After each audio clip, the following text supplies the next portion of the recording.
Assalomu alaykum. Ellikqal'adan kuzatib turgan obunachilarimiz. Yangilik Ellikqal'a tibbiyot birlashmasi. Bu yerga Samarqand viloyatidan medisinskiy fura, uni qanday aytiladi bu to'g'risi bilmayman.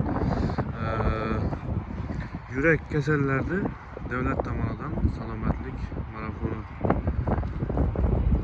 bo'ladigan yurak kasallarida bepul tekshirib diagnoz qo'yib Samarqanddan doktorlar kelgan ekan.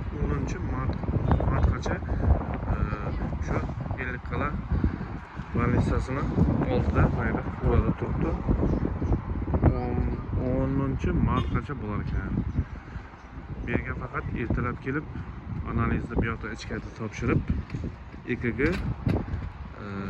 qon guruhini chiqarib Ellikqal'ada shu yerga kelib furani ichida mana qizlar turibdi. Besplatniy nima bo'ladi? Yuraklarni tashxis qo'ydirib retsept hammasini yozib berar ekan. Besplatniy. O'zbekistonimiz davlati shu rivojlangani shu bo'lsa kerak, xalqimizga yordam tegib turibdi mana. Mana qizlar shu yerda turibdi mana. Xushmuomala qizlar nima qilib turibdi? Odamlarni kutib turibdi.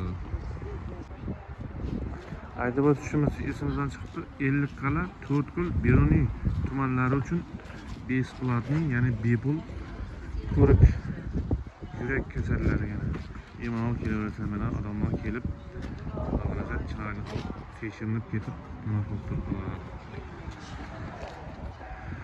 Manzilda Ellikqal'a больницасы, Ellikqal'a tibbiyot birlashmasi. Mana shu yerda mana katta qora turibdi. Videomiz kengroq tarqalishi uchun like, kommentariy yozib ketish esingizdan chiqmasin. Kanalga obuna bo'ling.